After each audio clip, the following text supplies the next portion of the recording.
Alright mga kapadyak, may crew tour tayo ngayon dito sa Iceland, Reykjavik. Yung partner in crime ko, iwan niya yon. So punta tayo ng Sky Lagoon. Doon naman tayo magbablog. So let's go. Okay mga kapadyak, ang Sky Lagoon na hindi kalayuan from the cruise terminal. So tatakbo lang tayo ng approximately 15 minutes. And everyone is excited na para sa ating panibagong crew tour dito sa Sky Lagoon. So see you there at Sky Lagoon. So alright mga kapadyak, pasok tayo dito sa Sky Lagoon. So let's go! So pagdating natin dito sa Sky Lagoon, ang una nating gagawin ay pupunta tayo sa queue. Pero ang pupunta nating queue ay yung group kasi nakabooking na tayo dito the day before pa tayo mag-arrive dito sa Reykjavik. Dito sa queue na to, dito ipamimigay yung mga tag ng locker at tag para sa steam and sauna. So may dalawa tayong tag, pero dahil ayaw magpakuha ng video ng staff dito, so hindi natin nakuha ng video yung pamimigay ng tag. Pagkatapos nating makuha ang ating tag, ang sunod naman nating pupuntahan ay ang ating changing room at ang ating locker. So locker muna kami and ito lang yung susi, yung wristband. Huh? Yes. Okay, so ito yung susi niya. It means already locked. Wow! Very nice. Try to open. Oh. Okay. So we have to tap this. Okay mga kapadyak, so this is the time na mag-shower tayo before tayo pumunta ng lagoon. At dito sa ating dadaanan, nakalagay dito yung step by step ng ating gagawin sa lahat ng facility from step 1 hanggang step 7. So, kailangan muna natin mag-shower. After natin mag-shower, ito na yung time para bumaba tayo ng lagoon. So, let's go! Woo! Wow! So, dito na tayo. Wow! Tol, ano pa kalasa mo? Ayos na. Parang nasa jacuzzi lang? Wow! Right guys, welcome to my vlog.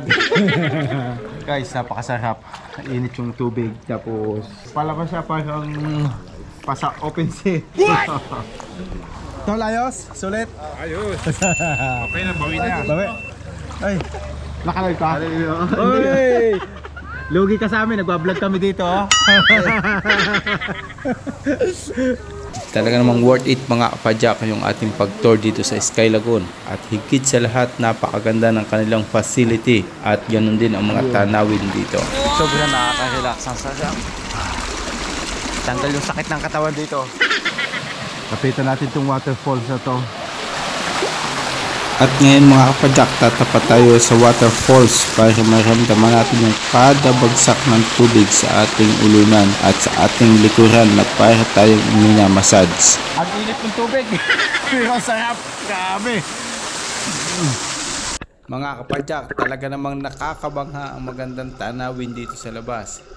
Pero syempre, kung maganda na yung tanawin dyan sa labas, mas maganda ang tanawin sa ilalim.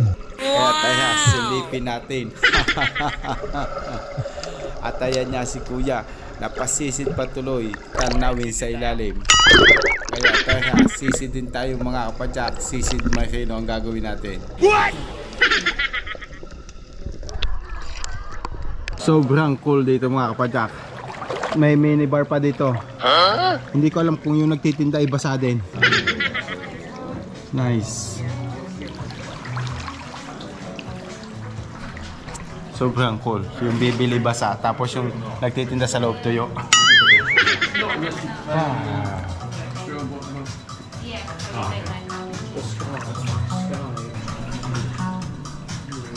Okay mga kapadyak, so tapos na tayo sa ating step 1, which is ito yung lagoon. And then sunod naman natin pupunta ng step 2. Ito naman ay itong cold plunge na nandito sa aking harapan na sobrang lamig nito. So dito muna tayo dadaan bago tayo pumasok sa loob ng sauna. So let's go and try. Okay, so gusto ko lang i-try itong napakalamig na to. Freezing.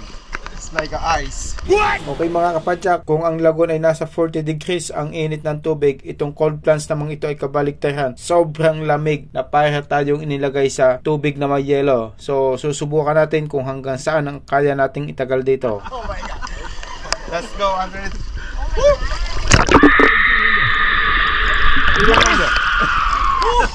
Good experience, guys. Supposed to be good. Wow. Oh shit. And then there's good steam room through there.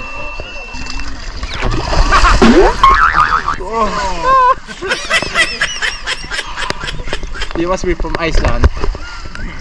Where are you from? No, I want to live here. Oh my God.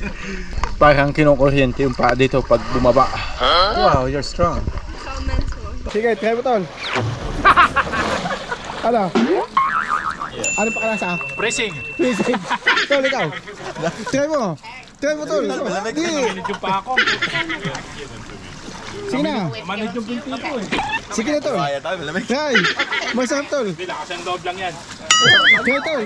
Sige na. Sayang yung 35 pounds mo. Hindi mo na-experience yun. Freezing. Dito naman kami sa sauna.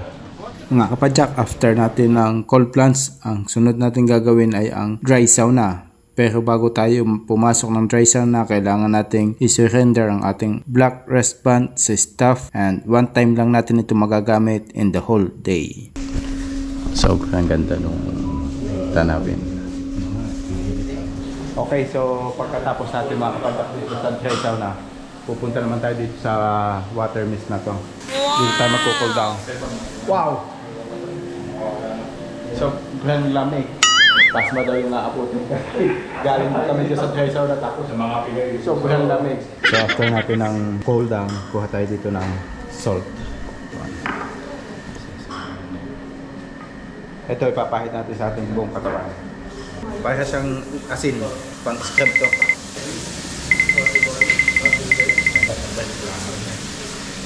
So after natin mag-scrub, dito tayo dito sa steam. Wow!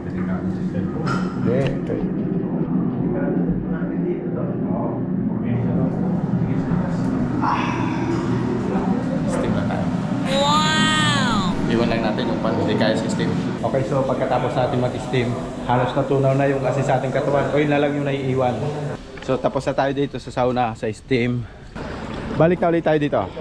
So yun lang yung ating tour dito sa Blue Lagoon mga kapadyak. Sana na-enjoy ninyo itong tour na to. Sobrang ganda, sulit sa 35 pounds sa bayad. Kaya sa mga nasa cruise ship dyan na may mga chance or kahit hindi cruise ship but may crew tour, always grab the opportunity kasi see the world for free. Thank you for watching and see you on another adventure mga kapadyak.